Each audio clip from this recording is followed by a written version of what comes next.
Hey, I'm Chris and I play rhythm guitar in the band Shrapnel. I'm going to be answering some questions for you. Let's go. Shrapnel's biggest influences. You're definitely talking about the big four. Thrash is deep seated in what we do, and it's the reason we started this band in the first place. So, of course, you're going to look at, Megadeth, Metallica, Slayer, and Anthrax. Obviously, after you start to get into those bands, you dig a little deeper and you get into your Exodus and Overkill and Sepultura and bands like this. And we've been lucky enough to play with some of those bands, and we will always look up to those bands. They'll always play a massive role in what we do. If you're talking about the biggest influences, then you're talking a different band for every member, and probably every member who's ever been in Shrapnel. Right now, I mean, Metallica is probably Chris, our drummer's biggest influence. Slayer is probably Nath, our other guitarist's biggest influence. Megadeth for me, and with Aaron, you're probably talking Sodom. If we could tour anywhere, where would it be? I mean, for me, being selfish here, I would definitely say Japan. It's top of my bucket list of places I want to go and places I want to play. Um, Europe, all over Europe. We want to come and play, and we've been hindered and not been able to do it yet, mainly because of money.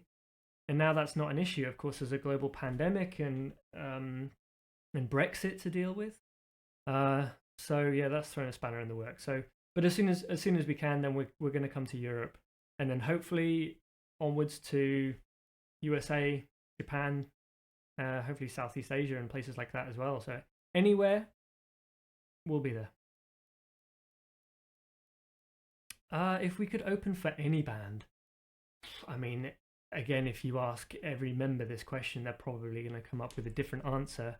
When we first started playing, all we wanted to do was play with Slayer. We wanted to open for Slayer, and obviously that's not going to happen now, which is pretty devastating. I mean, top of most people's list is probably going to be Metallica.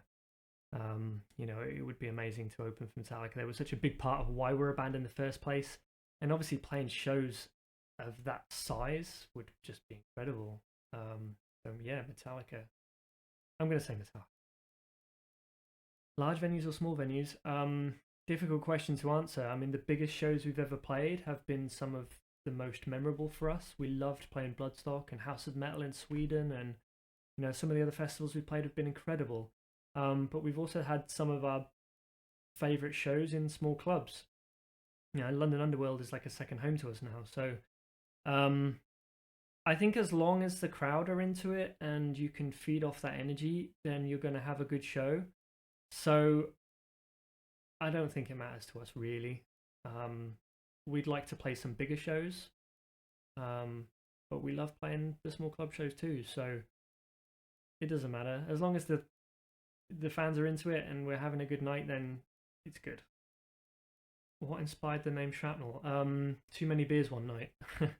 We were young. We didn't care. We didn't look that hard into it. Um, we just picked the name and ran with it.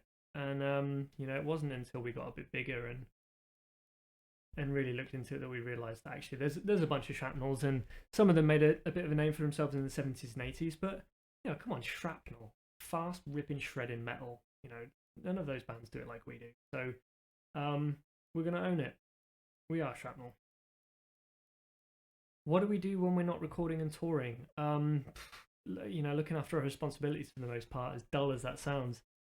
Two of us have families and all of us work, and Nath, our other guitarist, is doing a doctorate at Oxford University, and so there's not much time for just doing whatever we like and having some downtime, and if we do, then it is writing, recording, and gigging. So what do we like to do in our downtime? I think if Chris, our drummer, had the chance to do anything, you'd probably find him on a riverbank with a fishing rod in his hand. And Aaron's a socialite. He likes to go out and socialize as much as possible. And um, Nate likes reading.